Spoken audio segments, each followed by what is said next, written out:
What is going on, everybody? Welcome to Note Night in America here.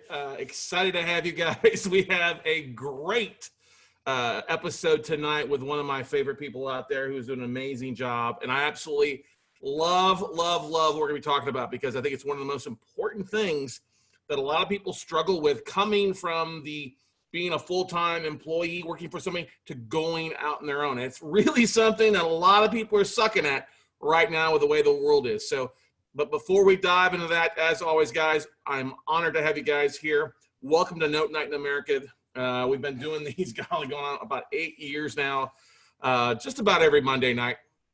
And honored to have you guys there. All calls recorded. I hit the record button. Yes, I did. So if you miss a session or join us late, you can jump on and definitely be able to watch everything that we talk about. What is going on, Motrice? What's going on, everybody?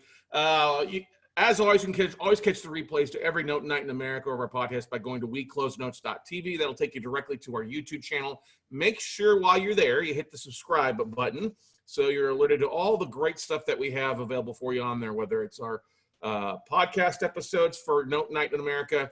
We're always honored to have you guys there for that. They are up there first, then they go out. Obviously, you can grab and listen to every Note Night in America episode on wherever you download or listen to your favorite podcast, or at our YouTube channel, or at weclosenotes.com as well.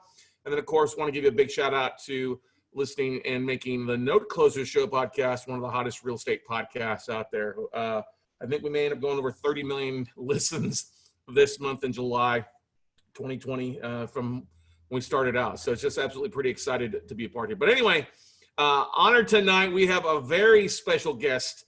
Our good friend Kimmy Seltzer here, who is a life coach who's done so many things out there. If you don't know who she is, you definitely want to check out her podcast, The Charisma Quotient.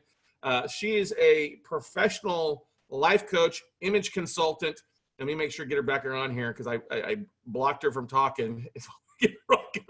Might be the only time anybody could keep any of us quiet by hitting the mute button.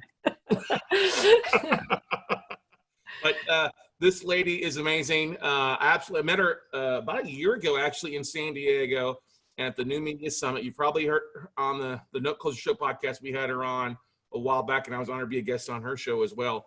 But met over coffee. We were both complaining, where's the creamer? We're out of cream here. And so we substituted with whipped cream. But anyway, just an absolutely great person. Love her energy. And I know that many of you guys out there are probably dealing with, like, wearing pajamas and your SpongeBob SquarePants pajama bottoms for like the 12th day straight, and wondering why you're getting on Zoom and people aren't connecting with you, people aren't buying your stuff or aren't wanting to talk with you because you look like you just rolled out of bed for the 12th day straight. But we are so honored to have you here tonight, Kimmy, to help our audience out there develop a little bit more charisma online or in person and take their investing to a whole new level. So welcome to Note Night in America. Oh my gosh, thank you for having me. SpongeBob SquarePants pants? There really is such a thing. I guess so. I don't own them, but yes, there's some pajama bottoms, I guess, out there like that. So do we need to find a pair and send you some? Yeah, exactly. Well, and I will go into this. Actually, this could be one of the reasons why you suck at connecting, if you're wearing those down below, even if no one sees them. And I will definitely share a little research on that in a minute. Good stuff. But you have been working with celebrities. You've been on TV. You've had a long time running podcasts on a variety of issues. And you do more than just about, you actually have, before COVID, you were flying out and actually working with people, helping them date, helping them to connect with people, help them to kind of get over their stage fright or connect fright, right, Kimmy? Yeah. Oh gosh, those were the days, right? When we all were flying and connecting in person, and I miss those days, and we will be back. And that's why actually I'm telling a lot of people that this is the perfect time to work on some of this stuff, right? In the comfort of your own home, because truth be told, what shows up in one area of your life, albeit Zoom, or if you're single, Bumble and Tinder, or even talking on the phone, usually shows up in other areas of your life, and that is in person as well. So we're going to kind of go into all of that. And so these are skills, these are it doesn't matter whether you're single or trying to attract more business. It's actually all the same. So I'm super excited about this topic tonight. Well, good stuff. I know you've got some slides you want to pull up there to dive into and share. We are live streaming, so I'm going to be monitoring the chat roll, not only here on Zoom, but also on Facebook as well for those out there. So do you want me to jump in as they're relevant or just kind of wait until you get to the point where you want to take questions? Oh yeah, oh my gosh, I prefer conversation. I can't stand hearing myself talk for an hour. So please chime in if anyone has questions. And it seems like a good point. I would love that. Thanks, Scott. Perfect. Okay, I'm going to share my screen.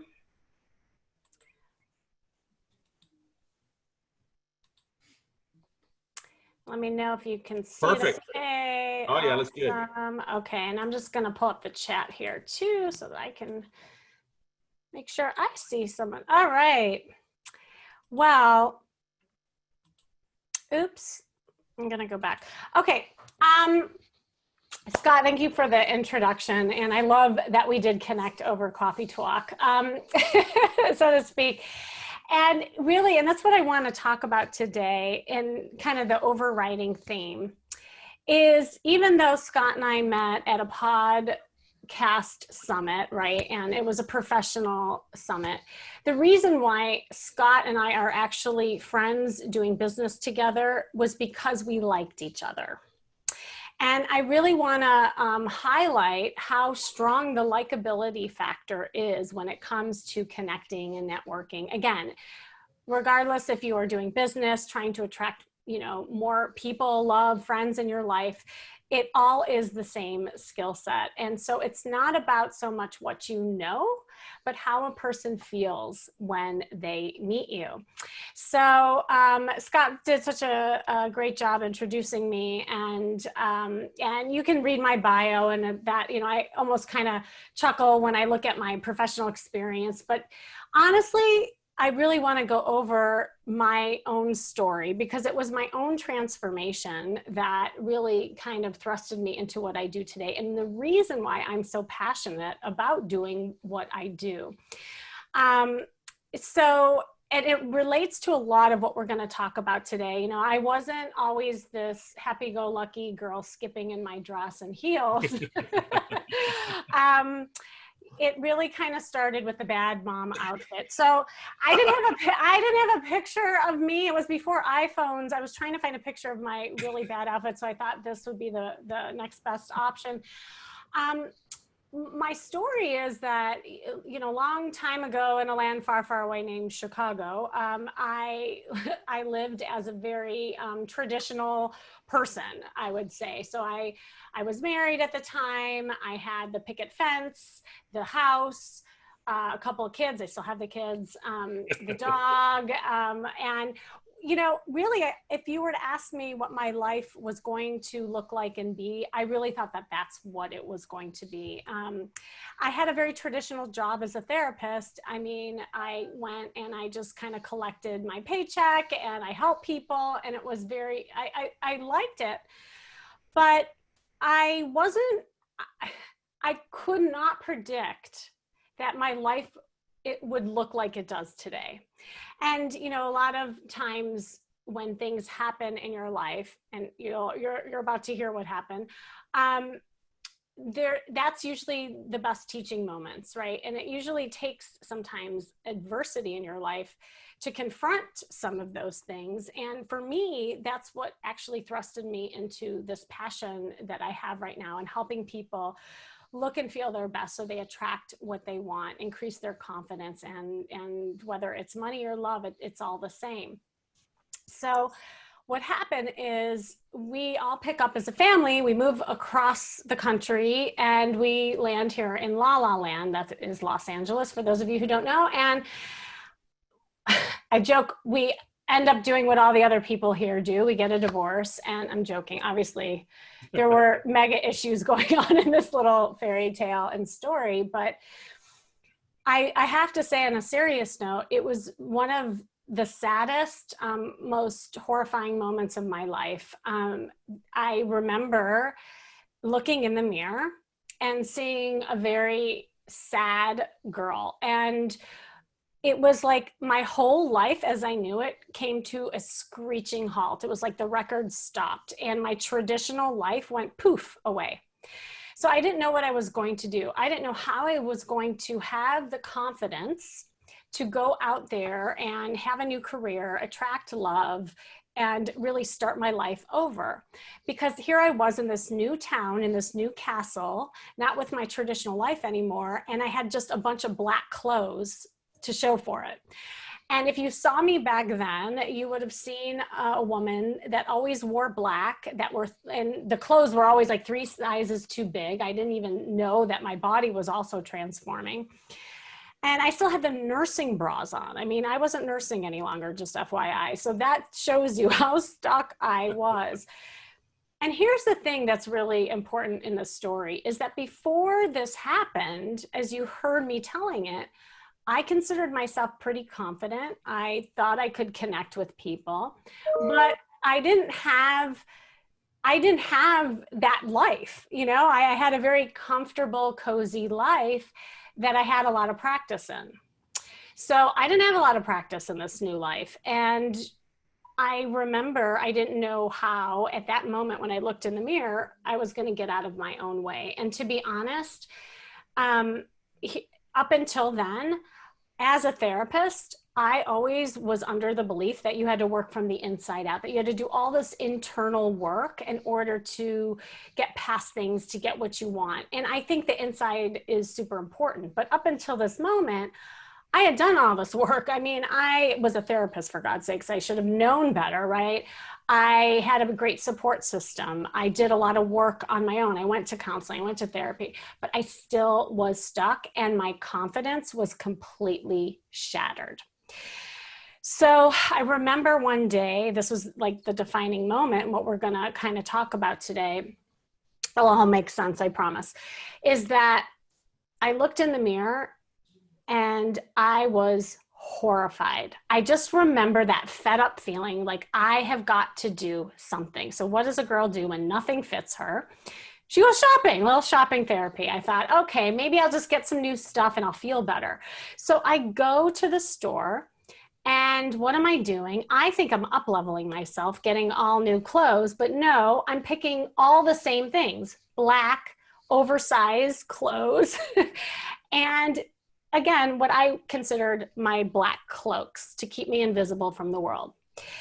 And I remember this personal shopper, this woman to this day probably still doesn't know she really changed my life. I feel like there's always little mentors and angels that come into your life at certain moments. And she was that person. And she said, ma'am, I've been watching you and I really think you should try this on. And she holds up this red dress. And I thought it looked too small. And I said, that's so sweet of you, but that really isn't my size. And that is so not my color. She said, ma'am, that is your color. That is your size. Try it on. And it was like, bam, like I call it my red dress moment. It was like she hit me over the head with that red dress.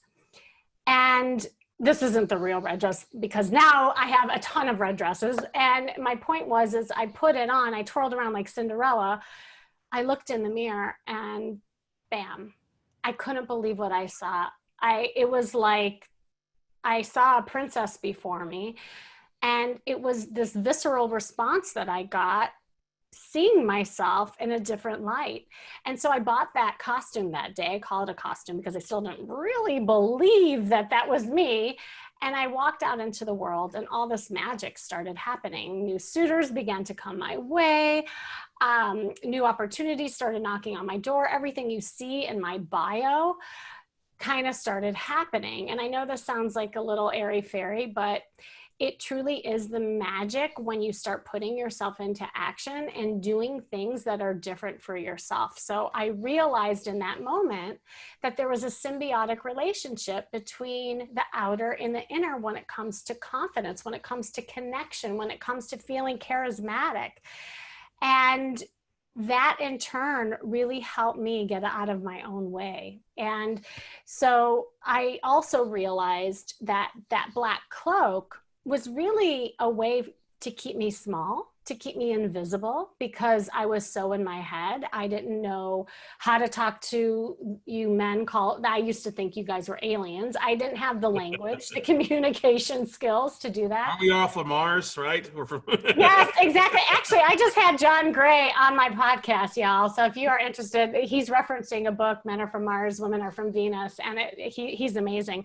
But the truth is that I realized that so much of what confidence had to do with my experience. And in that moment, I didn't have experience around being single, especially as a single mom. So that is kind of where everything started and ended, right? My last life ended, my new one began, and it really created this passion in what I do today. So no longer do I work from the inside out. I actually work from the outside in, and I'm going to go through that in a little bit. But what is it that I do? I do a lot, as you can see, because I'm a therapist, because I'm also a dating coach, a confidence coach. I'm an image, coach. But for me, I wanted to really study all those different modalities because I think we're all so complex. And I don't think there's one approach or one cookie cutter approach that is one size fits all that helps people get unstuck in different areas of their life. So I think it's crucial to come at it at all different angles. So when I work with people, whether it's, to better their social confidence or, get a great, style, whether it's a dating image or a business image, or maybe it's to attract love in your life, I'm always starting from the beginning, and that is your story. And that's the therapist in me. So I look for patterns. I look for where things started and how we can disrupt those patterns to get a different result. And then we create goals in helping you get there, because that's why I call myself these days more of a strategist than anything. I believe that it just takes different strategies so that you can break those habits and patterns that you've created over time. And so that's where the charisma quotient formula is really important. It's the crust of and the foundation of how I work with people. It's the name of my podcast, hopefully one day my book. And what it really has within that are 3 ingredients. And these 3 ingredients are actually the formula that's going to help you not suck at networking, dating, and connecting. And so I'm going to go through those components, but it has to do with your style, your emotional, and your social IQ. So I want to hear from you. And see, I already am sick of myself talking. I want to hear from some of you who are on here already. I'm used to talking in person, y'all. So, I try to make the best of it at webinars. If you could chat in the box, what are some reasons why you think you suck at networking or connecting? I mean, there was something about this title that attracted you to this. And I will say that there's probably things that you are awesome in, and you probably realize that there's some things you could use a little help in. So I'd love to hear from some of you, and if you could just chat it in the box. And Scott, if you want to read any that people chime in on, I want to see how active you guys are. Huh? Yeah, we had somebody say, well, first of all, they love the picture of you in red. Alfredo said beautiful. And then he also said some women are from Uranus. Oh my God, I love that. That could be a whole other. Okay, so on that note, I also do a lot of flirt workshops, y'all. So if you are interested, maybe that's where Uranus comes in. Okay. Let's see, James says he's stuck in my daily grind. I mentioned sometimes we get too slammed, not enough time in the day to go get updated, or we just just give me what's clean and unwrinkled. Let me throw that on first and go from there, right? Yeah, and that being stuck, I think just stuck overall, whether it's the daily grind, whether it's stuck in your mindset, or stuck in the black clothes, being stuck is so paralyzing. And actually there's a lot of different reasons for that. Anybody else have some other things? You guys are a quiet group. Well, it just depends. I'm trying to see who's all on here right now. Online, we got somebody online that says, just busy. I'm overwhelmed as it is.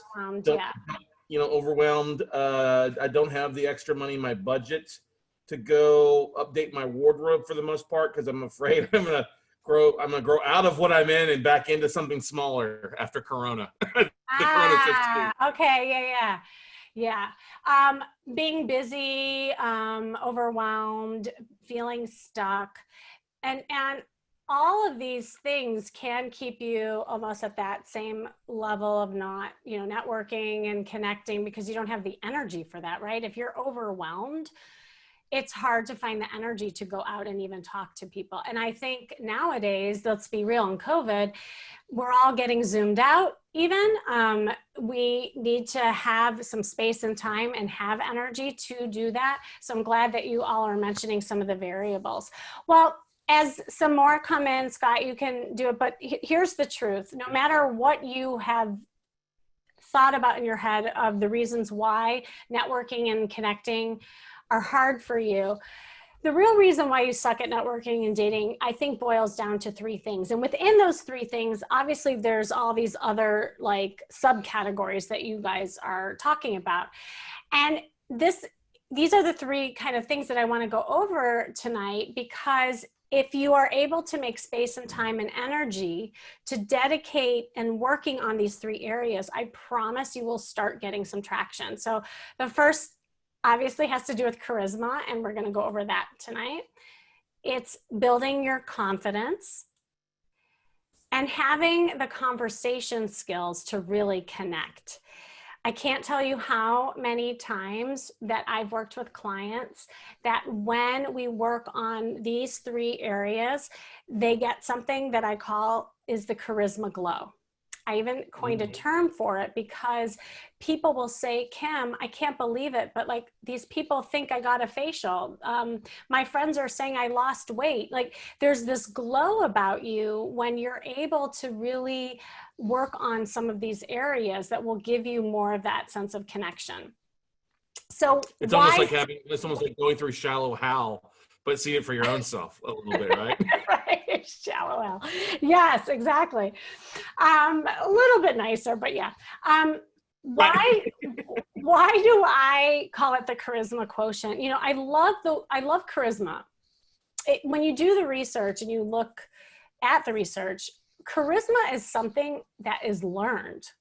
And a lot of people don't realize that. People are like, oh, well, that person is just born being charismatic. And that's just simply not true. Why I like to know that it's learned means that it's teachable. And I've seen evidence of that from, age 16 all the way up to 85. Age is of no consequence. Gender is of no consequence. These are some of the skills that can be learned. And to me, what charisma is all about is it's creating a magnetism that just draws people to you. It's letting go of things in your head. It's letting go of the overwhelm. It's creating space and time in your day so that you have these connections and use your charisma to create that. It also is a confidence booster. I think charisma and confidence go hand in hand. So we'll talk a little more about that. So these are the three secret ingredients to my charisma quotient. And we're going to start obviously with the style piece because I believe it's the easiest and quickest way to gain the confidence, evidenced by my own story, the red dress.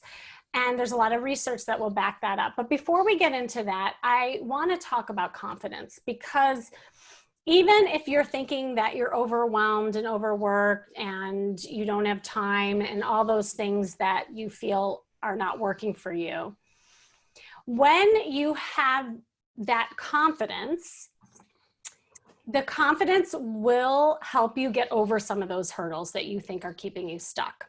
So I want to ask you, when you hear the word confidence, what do you think that means? Like, just, chat in the box, just that word. What is it? It's a big word. A lot of people use it. Anybody have just some ideas around that?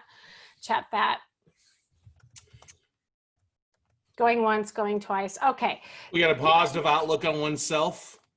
Yes. Awesome. Love that. Knowing your environment. Yeah, I think confidence comes from knowing what you're doing. Sure of yourself, Agnes says. Lance is comfortable in your own skin. Anybody else? Yeah, good stuff. Good stuff. And all of that is true. And I define confidence actually a little bit differently than a lot of people. I don't believe there's one person out there that's not confident. And the reason that is because when I work with people, the very first thing that I always try to figure out is what is an area in your life that you do feel confident in. And everybody has one area. And if you look at that area that you feel confident in, it's usually because you have experience. You've had positive experience around it. Mm-hmm. When you don't feel confident, it's usually because you haven't had enough practice or experience around it, or you've had negative exposure to it. So for instance, in my case, I thought I was a pretty confident person until the divorce hit. And what happened, my confidence went way down. I thought all my confidence went way down, but that wasn't true, because I back then felt pretty good as a parent and a new parent. I felt good in, cooking, and I could name some areas I felt good in, but the area I did not feel good in, dating. Why? Because I didn't have practice. I didn't know how to date as a older woman with 2 young kids, and I didn't think I was lovable. I didn't think I was good enough. And so my confidence was shot. So I want to go over actually the 3 areas of confidence, because this is good to do an assessment for yourself. So there's actually 3 different kinds. You have inner confidence, you have external confidence, right, on the outside, and you also have your social confidence. Your external confidence has to do with your style intelligence. This is what I love helping people with where we start. It's your body image. It's your physicality. When you look in the mirror, what do you see? Do you love yourself? Do you think you're like a beautiful person? Do you think you're handsome? It's your outer beauty. It's your style. It's your sex appeal. It's all of it. Because when you feel comfortable in your skin, as somebody mentioned in the chat, and good in your body, you will come across that way. So when you walk into a networking event, and when you walk on stage, or you walk onto a date, you already have a leg up, right? Because you feel good in your body and you love it. And that's why I love working with people on their style, because again, it's one of the quickest gateways into your confidence. You know this, ladies, for those of you here, let's just be real. Like when you're having a good hair day, it's a good day. I have to admit, like I was so happy with my hair tonight. So I already felt confident going on the webinar tonight. And I'm going to share with you actually research that backs this up. But for all of you, on a scale of 1 to 10, I invite you to either, if you're brave enough to chat it in the box, or just do it quietly by yourself, 10 being the best, 1 being the worst. Where are you in your style confidence and your body confidence and in all of these things? Think about first impressions. When you first walk in a room, are you fidgety? Are you like not feeling good in your clothes? Do you wish you could lose weight? Where are you? And if you want to share it, I love that there's shares. Scott, 7. Awesome. 9. We got some savvy, sexy, stylish people in the house. All right. I love it. Yeah, exactly. That's great. Okay, good. Because everything that you are putting on your body, you are communicating something to the world. And if you don't feel good in your style or in your body, that's okay. Just take note to that, for yourself. And maybe that's why we're not seeing lower numbers on the chat box, because maybe it's harder for you to admit that you have a lower number. I don't know, but that's for you to understand about yourself, because that's going to help you with your confidence. Now, I'm going to show you a lot of before and afters, throughout this, and just know that these are real people that I've worked with, and they've all said yes for me to show and inspire you through their transformation. For instance, this was a woman who, really wanted to up-level her love life and her business life. And she was getting nowhere because of how she was coming across in her clothes. Like, she put this online to attract dates, wasn't happening. She was trying to get a higher position in her job, wasn't happening. And what was strange is that when I got on the phone with her, it was like a complete mismatch of how she was advertising herself. And so when we talk about style, it's really how you're marketing yourself. I also invite you to think about how you're marketing yourself online, right? Like, what does your website picture look like? Maybe you look great in person, but then your pictures aren't so good. There's an incongruency. Well, with this woman, there was definitely an incongruency because she was lovely. She was so feminine.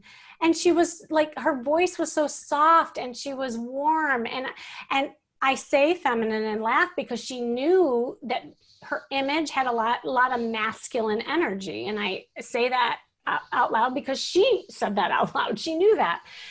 But when you talk to her, that wasn't true. So we went shopping and this happened. Whoa. Yeah. You better believe when we put this picture up online that she got some action. She started dating up a storm and she landed a beautiful man in her life and they ended up getting married. So usually what we feel on the inside sometimes is a reflection from the outside. Like in my case, the black cloak, right? But sometimes there's also incongruency. So kind of paying attention to that. Enhancing your attitude, your poise, your wardrobe is going to boost how you feel about yourself. And when you feel better about yourself, guess what? You make better decisions, you're more adventurous, you have more energy, and that also impacts the nonverbal signals that people will be sending out to you. So there was a study, and this is the study I was talking about, Scott, before, about the SpongeBob SquarePants pants. So they actually found in this study in the New York Times that there is a direct correlation between the clothes you wear and the performance that you have in business, in dating, in everything. There were a bunch of guys, they said, here, you're doctors, they put on white coats. And then the guys who were doctors, they didn't have white coats on and they were given some sort of task. And the guys who had the white coats on actually outperformed the real doctors. And what they found is that the brain actually shifted when they did a study in the brain when people wore different clothing. And they actually coined the term enclothed cognition, meaning that there's scientific proof that when you wear certain things, your performance goes up. It also has to do with how people trust you, relate to you, all of it. So it's a powerful, powerful thing. We don't have time to go into all of it today, but just know that image is super important. James Gray is the author of this book called The Winning Image. It's an old book, but it's a great one. And he defines image really well. It's the way that others perceive you, and that determines how they will treat you. This has to do with, will they comply with your requests, right? Do they trust you with information? They'll give you access to decision makers and higher up people if they like the way that you're presenting, pay you a certain salary, hire you for purchases and services. I have to just digress for a second. I have to tell another sub story of mine in my journey. I have a lot of stories, but this one had to do with, okay, so I had the red dress, right? And now it was time for me to get into this career that I was getting really passionate about, doing makeovers on people from inside and out.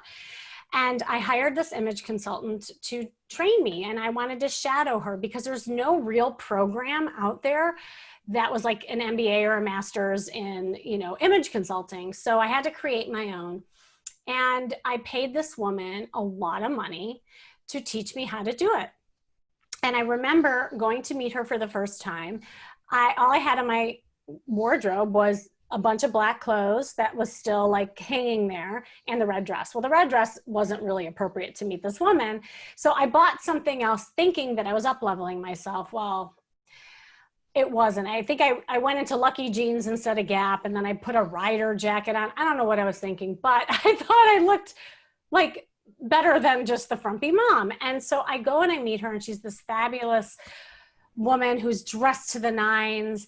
And I show up, wide-eyed, bushy tail, all excited to go. And she crosses her arms and she looks at me up and down and she says, "And you think people will spend $10,000 with you looking like that? You look like a tired mom." And I just remember my wide eyes filling with tears and my tail going down. And, you know, in that moment, I was so hurt. But then later on, I realized she was right. Like, in my mindset, I was still the frumpy mom. I didn't value that. So even if you're well dressed, or maybe you think you are, sometimes the value that you put into yourself isn't as high as it should be. And so, you know, really kind of taking inventory for yourself and knowing that clothes and the accessories you wear and, you know, how you invest in yourself is really a lot of what you get back. So it's super important to think about these things. This is another woman who thought she was the ugly duckling in her family. Her two sisters were the pretty ones. She was the smart one. Well, I showed her how she could be smart and pretty at the same time and really have more confidence as she was going out there. For her, she wanted more confidence with so many things, with her business, how to flirt, how to attract love. Look at this guy.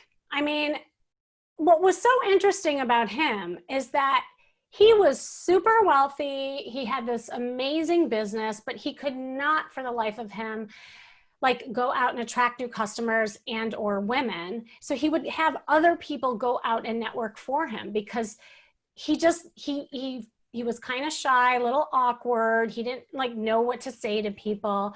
So I had to work with his style first and look at even like how the body language shifts. And so that's another piece to this.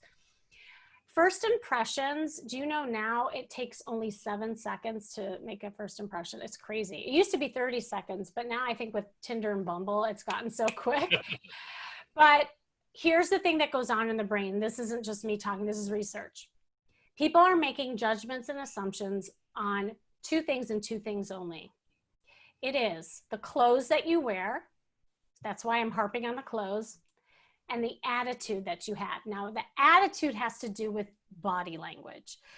It's not rocket science to know that people are attracted to happy, confident, relaxed people. But I can't tell you how many times, like before COVID hit, I would go out and help people network. I would help people flirt. And I do that even virtually now. When you're caught up in the stress and the environment and the overwhelm and all those things that you guys were talking about in the beginning, it leaks in your body language, right? So you might seem gloomy. You might seem like have a frown face, you know, you might seem angry or negative, maybe not towards the person you're talking to, but because you're stressed out and you're thinking about it, it leaks out into your body. So people might make a judgment call on you falsely. And that's why it's super important to think about your body language, to think about your moods, give yourself kind of time before you go out socializing or networking so that you can create that. Now, quick exercise. First impressions are so quick. What do you think she does for a living? Chat in the box what you think she does. First hit. Counselor. Counselor? Teacher? Yeah, I get that a lot. Yep. Judge. Judge? I've never heard judge before. That's funny. Accounting and librarian. I always get that. Yeah. Psychologist, teacher, online. Okay. Notice how no one's saying, professions that are a little more fun, like entertainment or cheerleader or something like that.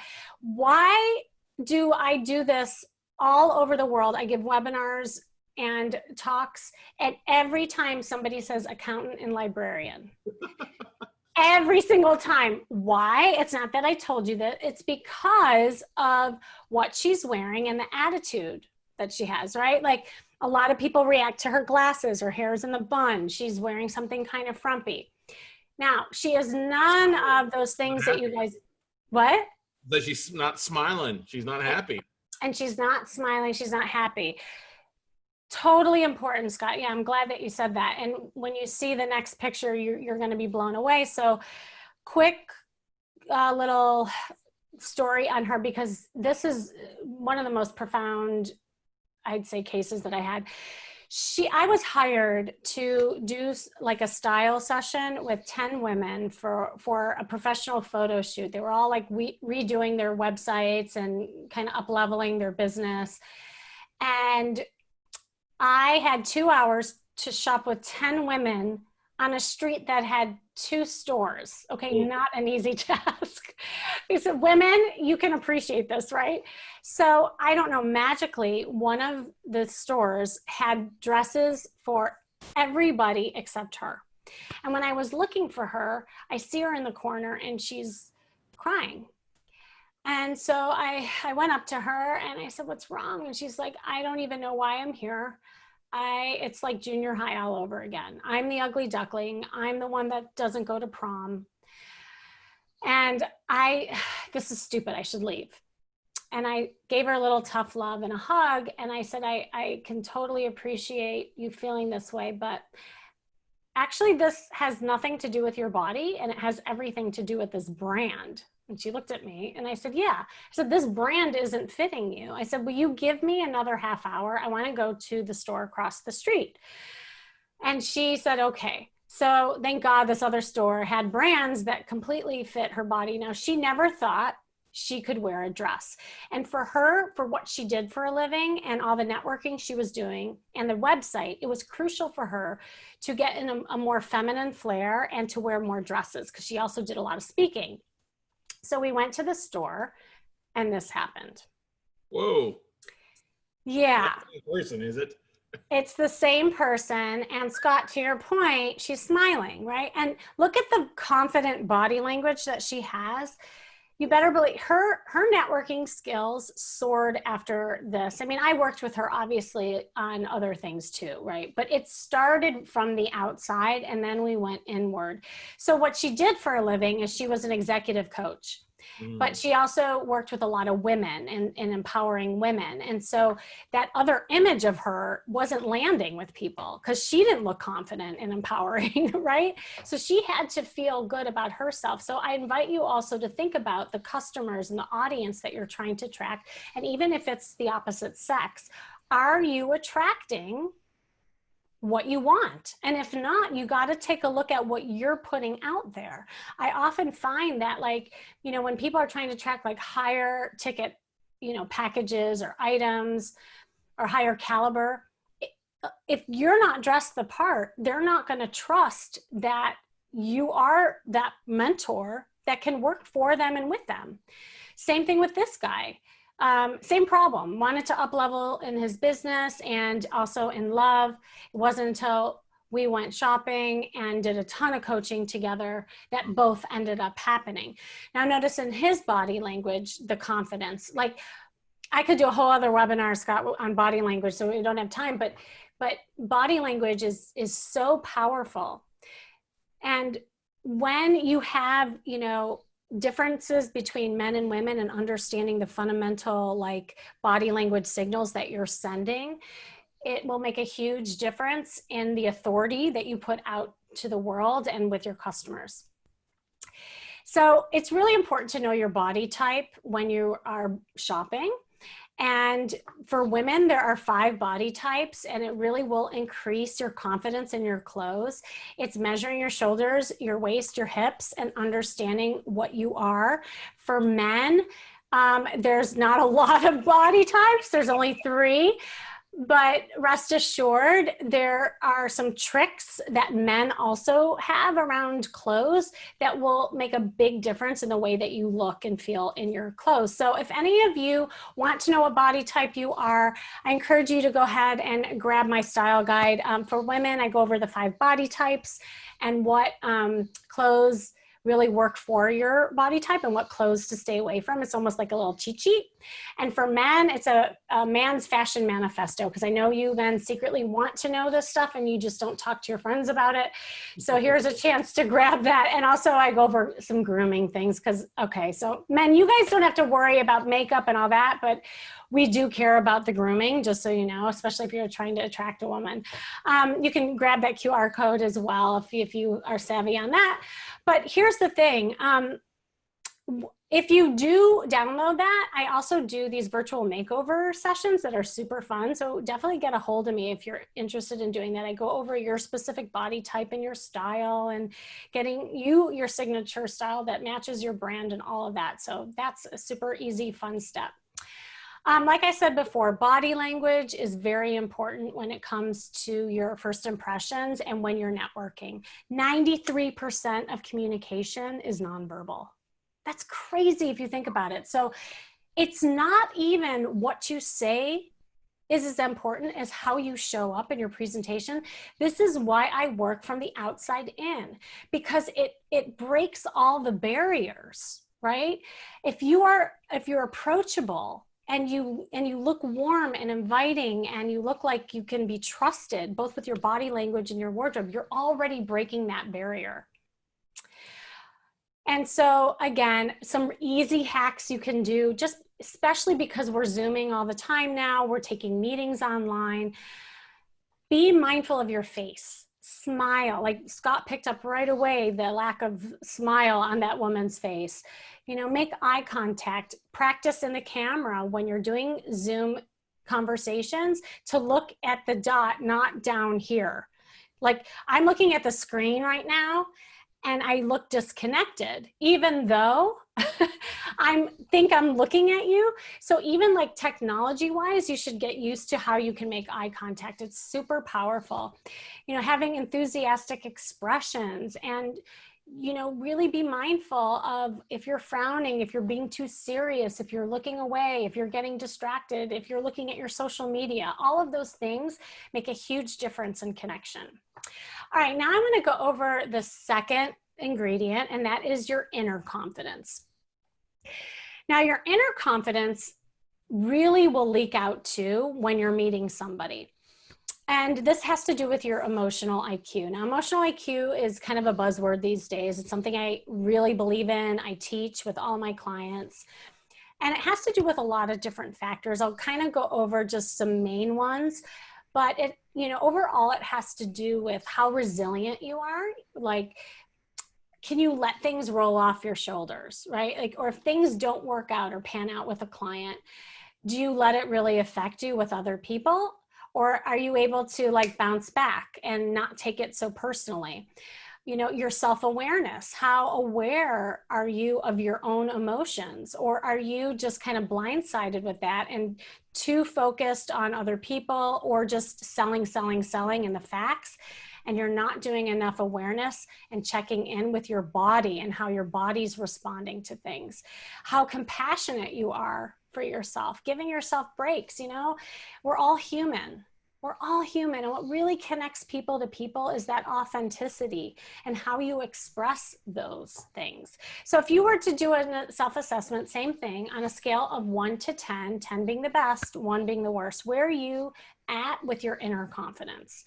Your feelings of self-worth, right? Do you feel good enough? Do you feel good enough to sit down with a client who's about to give you $1 million? You know, even the attachment of money and how we value ourselves, it's strongly related. So where are you at? An 8, Scott says. Of course, Scott says an 8. A 2, Agnes says, thanks for your vulnerability with that. You know, like even just the fact that she said that. 4. Okay, so this seems to be more of a where it's landing for the inner. This is huge. The inner confidence, when you are not feeling good about yourself inside. So maybe your style's great, your presentation's great, but if you're not feeling it, it's going to leak out in other ways, and it's going to affect your sales. It's going to affect the way that you move throughout a room and the way that people connect with you. And so the more you practice on really feeling good about yourself, learning how to express yourself, and I'm going to give you some hacks at the end when we talk about the last pillar, the social piece, and how you can express yourself, it'll make a big difference. But here are some things to really think about as you think about your inner confidence. How authentic are you?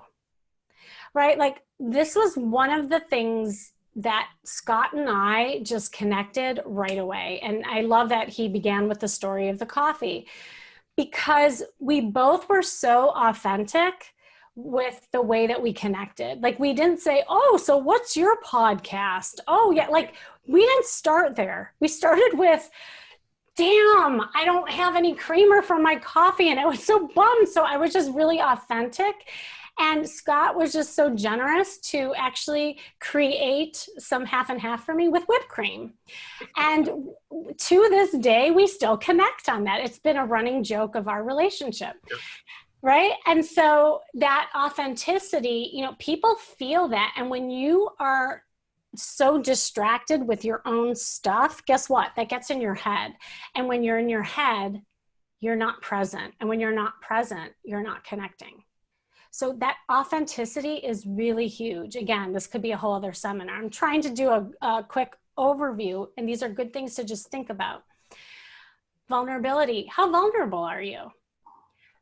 Being vulnerable is something that a lot of people have trouble understanding, both men and women. And what I'll say about vulnerability is that it is probably the most important component in really connecting with somebody. People will buy, people will trust, people will like you when you are vulnerable. Why? Because they'll feel like, oh, wow, you're another human being. You're not just selling me. I feel you because I've been there. Quick example, I was teaching a woman how to use her networking abilities, and also she had like a lot of different things she was doing for her business to also create connection for her dating life. And it was twofold, because she wasn't really connecting with anybody when she was going to these networking events. And I said, well, what's coming up for you? She's like, well, when I go there, it just seems like everybody knows everybody.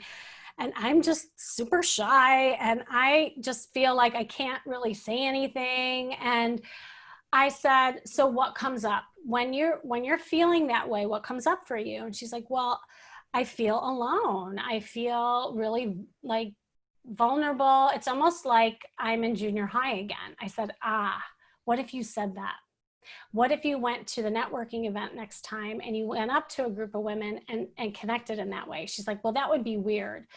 I said, well, why is that weird? That's human. I said, you hired me to help you. So let me help you, and you're going to do this. I'm all about action, and I give people homework assignments. So that's what I did. So she went to the next event and she did it. And she saw a group of women, and she said in a very cute way, she's like, hi, I'm so-and-so, and I've been coming to these events, and I have to say, I'm always a little scared. She used the word scared, which was great. It was an emotion. When I come to these things, because I feel like everyone knows everybody, it's almost like being in junior high again. And these women they immediately like laughed, and they like took her under her wing and like, oh my God, I've so been there. When I first came to these events, I felt that way too. So it actually joined her in that. And that is what vulnerability can do. And it's so beautiful when you're able to do it. Setting boundaries. Oh my gosh, like this is, again, a whole other webinar. Are you able to say no? Are you able to say yes? Are you just closing a sale because you want the sale? Are you not recognizing your value in that? Because, and this was a journey that I had to take for sure. You know, I mean, I was used to getting a paycheck as a therapist, very small paycheck, okay? If you knew what I was making back then, it was not about the money. It was about helping people. So when I started charging people to help people, I couldn't believe it. I was like, wait a second, I'm supposed to charge money for helping people? Like, I didn't recognize that as value. And so that was my problem. So I would just take anybody who would work with me for any amount of money. So I wasn't setting my own boundaries. I didn't see my self-worth.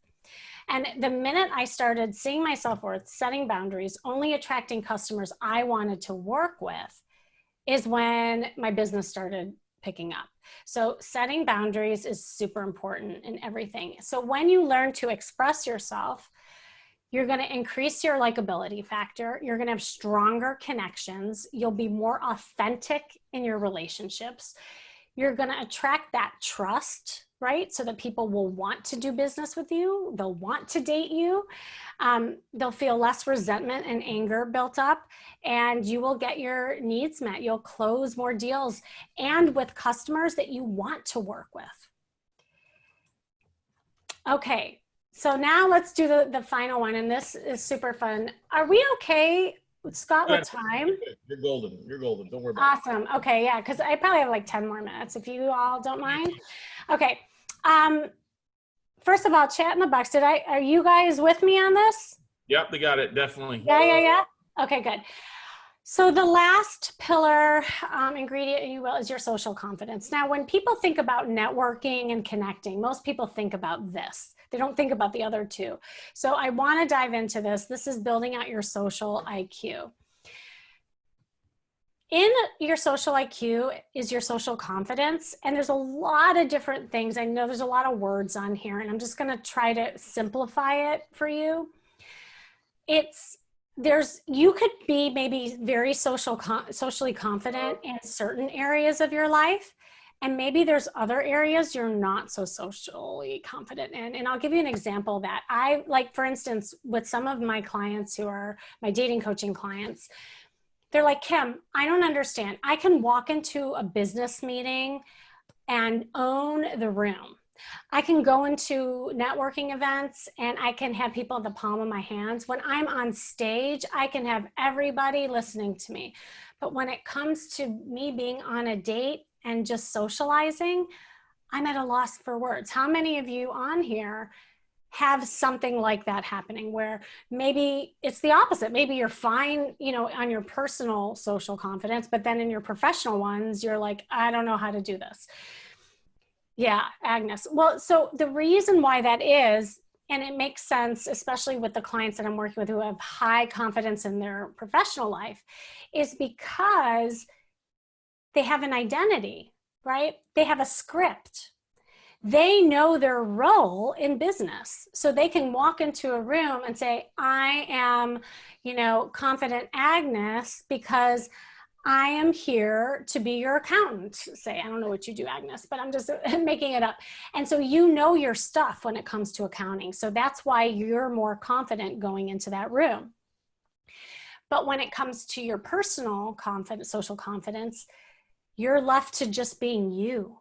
And then maybe like, what do you say? What do you say when it's just you and not your business? And I always tell people, whether you're in a networking event or on a date, I always tell people, don't talk about business. I know this sounds really weird, but again, going back to Scott and I's example, we did not talk about business at first. We just talked about something that connected us. And so this is something fun that you all should try next time you go to an event, or even just on a Zoom meeting. Just talk about life, and I have a couple hacks that I'll share with you on how you can do that. But, think about your assertiveness, your inherent worth, your bold action, your comfort in your body, your conversation skills, which I'm going to zone in on. And the vulnerability also has to do with your social confidence. So on a scale of 1 to 10, where are you with your social confidence? 10 being the best. I want to see where y'all, because it seemed like the emotional one was lower than the style, at least in this group. 7, 1, 4. Okay, as you're thinking about this is great. Thanks for your participation. It helps me just to see, compare these 3 areas, right, of your confidence. And what the thing is that you're going to try to create more confidence in the areas that are lower and draw upon your strengths in the higher. And you're going to lead with your strengths to practice the lower one. And this is why, like, if you're high in the style and you know you got that going on, then you like walk into a room like you mean it. You walk into a Zoom meeting like you own it with your style. Then practice maybe the inner and just like practice saying no, or practice saying a feeling word, practice telling a story. So I want to go over some little hacks here. Conversation skills is one of the easiest things to practice. It's something that I teach all my clients, whether they're business or love clients. If you think about conversation, there's actually 3 phases in conversation. You have initiation, right? That's like when you first approach somebody, you're first getting to know them, you're first hopping on a call, it's the chit chat in the beginning. Then you have the middle section, which is how long can you sustain that conversation? How long can you engage with them? And then the third is, are you making a meaningful connection? Now, you know that you make a meaningful connection is if there's follow-up. Oh, we should do this again sometime. Oh yeah, let me think about it. I'd love to work with you. When can we hop on a call again? If you're dating, you'll know if there's follow-up. Well, sometimes you don't. And if you don't know how to ask for follow-up, definitely hire me. So this is the thing that a lot of times, if you can check in with yourself, usually there's one area that you might feel stronger in than the other. So for those of you participating, which phase is the most difficult for you?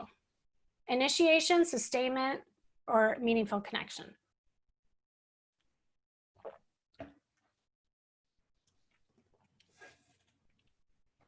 Okay, creating meaningful connection. Meaningful. Mm-hmm. Yeah. Sustainment. Yeah, it's different for everybody. The first one. Yeah, see how different everyone's answers are? This is where you can really hone in on some of the challenges that you have and how to get over them. So when you are thinking about a conversation and thinking about those 3 areas, what happens? Like, what's the hardest thing about progressing in a conversation for you? Are you getting in your head? Are you not knowing what to say? Do you feel like people aren't listening to you? Like, what's going on with you guys? And I'm going to share with you some ones that are really common from a lot of people. I think a lot of people that we talk with, they're nervous about making mistakes in a lot of cases, especially on the investor side of things. Somebody mentioned early on about not having experience in talking and trying to raise capital. When they have a lack of kind of closed deals, but they're knowledgeable. They just haven't had to pull the trigger yet. And so they're afraid about raising capital. That's always one of the biggest things that we see from people. Chris says making a mistake, investing side. Yeah. Yeah, good. No, that's really good. So that goes back to confidence. See, everything is actually tied to these 3 things that we're talking about.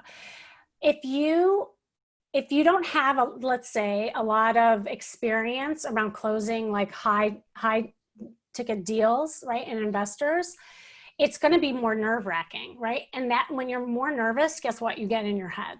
So how do you get better at it? Exposure. It's practice. But here's the thing that's really great about learning some of this stuff.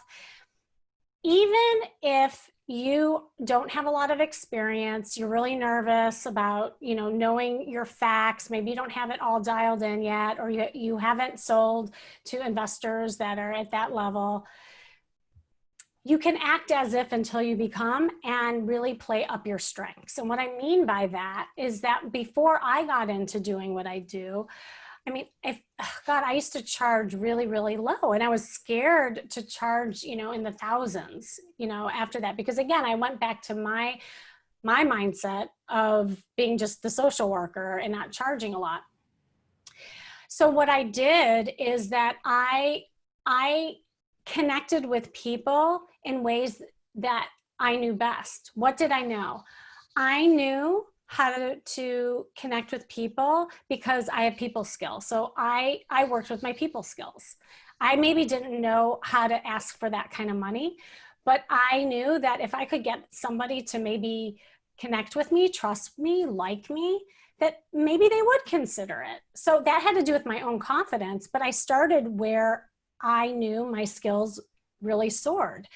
I actually built my whole business, and Scott, you'll appreciate this because you know that I'm still learning all the technology stuff because Scott's always helping me with this stuff, is that I learned everything based on people that I know. So I built my business all on networking. I did not take like marketing classes early on. I didn't take technology, I didn't even know how to invest or any of this stuff. I just knew people. So that's where I started. And I feel like some of that is what you guys can do too. Here are some excuses and fears that I often hear that's embedded in, just all of the stuff that you are saying. I don't know what to say. I don't know how to keep the conversation going. I don't want to overstep my boundaries. Well, it's a waste of time to do the small talk. Like, shouldn't we just get to business? Like, it's not polite. It's not appropriate to carry on personal conversations in business. I'm scared I'll embarrass myself, or I'll say the wrong thing, or I'll make a mistake, as you guys pointed out. It's easier to stick with the facts in business. I'm in my head. I get a little bit socially anxious, that kind of thing. These are all things that will definitely stop you in your tracks from progressing in a connection. And in that, there are some common challenges that I see when people are trying to connect and, close the deal or, create that conversation. I see a lot of times people being really boring. Okay. Like they'll go right to the facts and it's like snooze, like they'll just go for here's my graph. Like they won't even say hi. And like, here's my data. Here's my graphics. So what do you think? Well, you didn't even work on building rapport or connection. You went straight to the facts. You might ask too many questions and you don't share enough that is relatable to that person. Again, you might stay on things that are too topical rather than personal. That vulnerability piece that I shared before, that is what makes us human, that authenticity. Sharing personal things about you will actually make the buyer feel more at ease and buy from you. Even if you're not as smart or as have all the facts together, or even if you make a mistake, if they like you, they will invest in you. Think about, and I know this to be true, I just recently bought a car and I went to 2 car dealers and, both of the dealers or the salespeople knew their stuff. They knew their stuff inside and out. But the reason why I bought from one of them and not the other, because the prices were the same, it was really like comparing apples to apples, is because I liked the other guy. Why? He just made me feel at ease. We had chit chat. We were talking about life. He was talking about his dating life. We were connecting on food. And he was knowledgeable. But because he had the likability factor, I trusted him more and I went with him. Like my gut said, oh yeah, I want him. The other guy, he just went through the list of what all the car could do and why I should buy it. But I knew nothing about him. I felt nothing towards him. I didn't connect with him. So for me, it was a no-brainer. This is what happens with buyers' minds. Same with dates, ladies and gentlemen. If any of you want single on here, raise your hand, holler, shout, because this all relates to the same thing. And so a lot of times people, when they talk, they're not in emotion. They're talking more about facts. So let's go over, I'm going to breeze through this because I know we're running short on time. Anytime I work with clients, everybody learns this formula with me.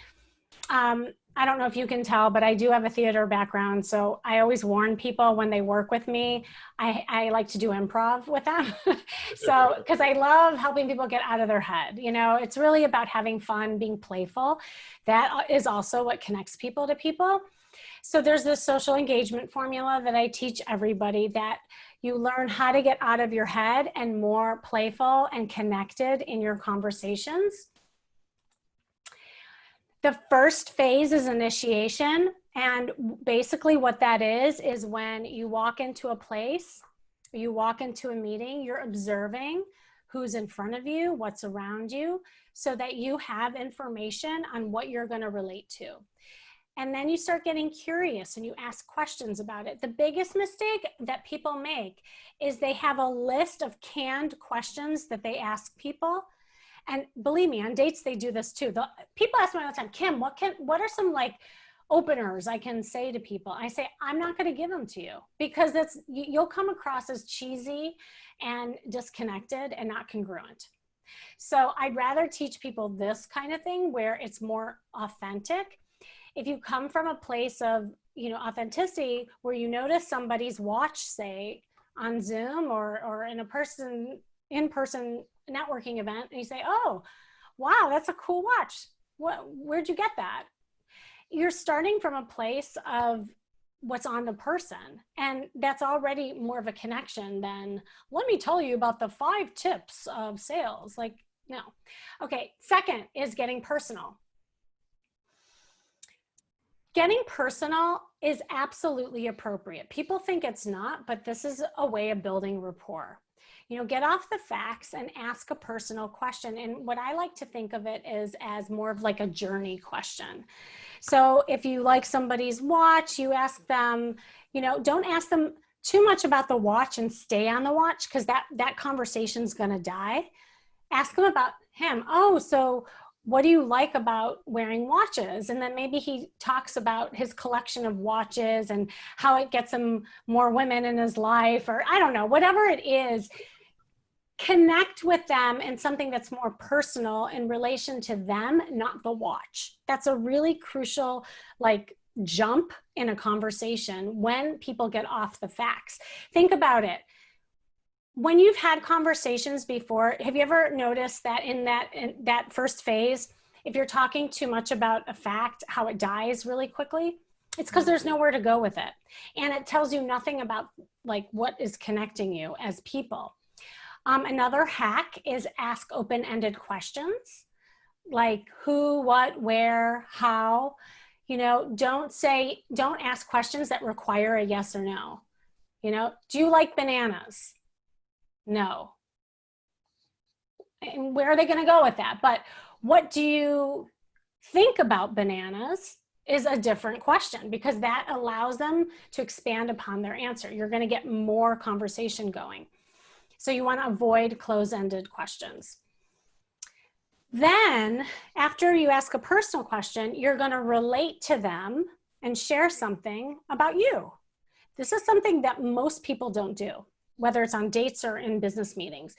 They're not connecting and sharing anything about themselves. So if somebody likes the watches and they say, oh, I have a collection of watches, even if you don't like watches, you could say, you know what? That's funny that you say that, because I always notice watches on other people. I dated a guy once who had a whole collection of watches. Whatever it is that you can relate to, it doesn't have to be that you like watches, but something that contributes to that conversation, that they get to know a little bit more about you. Shared perception of ideas, feelings really connects a person. And finally, this is the 4th phase that's really powerful. And when you're on a date, this will definitely make or break whether or not somebody feels chemistry with you, is using feeling words. Like, when you are talking to somebody, are you staying in a descriptive mode, or do you actually institute some feeling words? If you're with an investor, and you like what somebody is saying to you, do you just sit there and listen and then go over facts with him, or do you comment on how you feel? Oh, I love that you just said that. In fact, it reminds me of a story of another woman that invested with me, and I was so excited how much success she got into when she did it, when she, pulled the plug. The word excited and love elicits a passion and connection with the person that you're talking to. Super powerful in sales and on dates. So overall, when you are doing a lot of active listening, you're establishing rapport, you're asking questions, you're paying attention to what is said, you're getting personal, you're telling stories, you're sharing things. All of these will add up to a successful conversation that will lead to that meaningful connection. The final thing that I want to say about the communication piece is find out what your customer and or date, how they want to be followed up with. And think about other variables. There's some people who want email follow-up. Some people want texting. Some people prefer a phone call. I can't tell you how many connections die just because people didn't figure out how they wanted to be followed up with and how they want to be communicated with. These days, picking up the phone isn't so common. In fact, it's almost an intrusion of people's privacy, which is so strange how social media and technology have done that. If that person says, you know what, I'm a big texter, I'd love for you to text me, that's awesome. But ask them, how do you prefer me following up with you? That's really huge. And it can also clarify miscommunication. There's also generational and geographical differences in the way that people communicate. Just be savvy to that.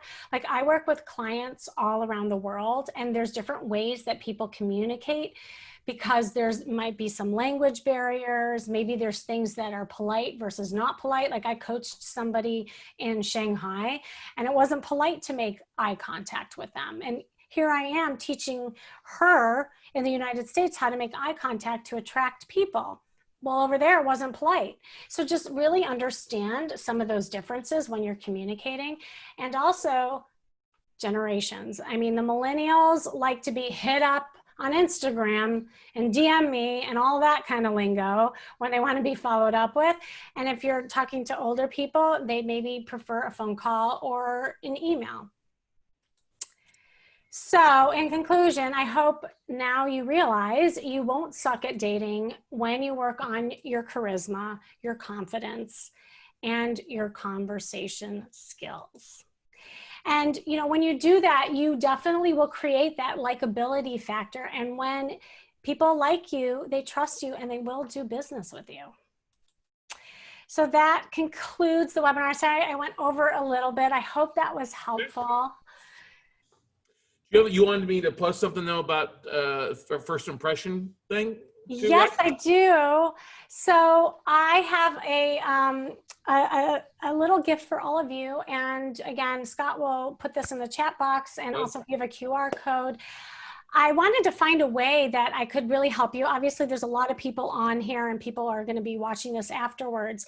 If you want to know what your first impression is conveying from all these three pillars, from your style to your emotional, your social, I created a little assessment that you can upload a picture and fill out some of these areas, and I will give you feedback.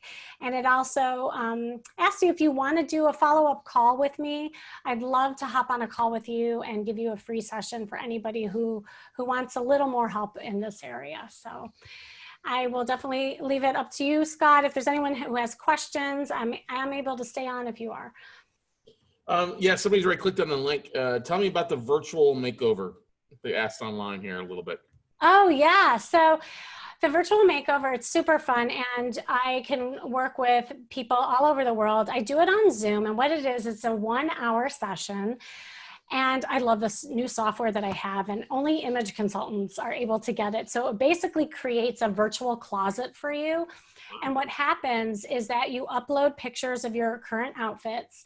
I assess your outfits, I assess your style, your branding, whatever it is that you're working on.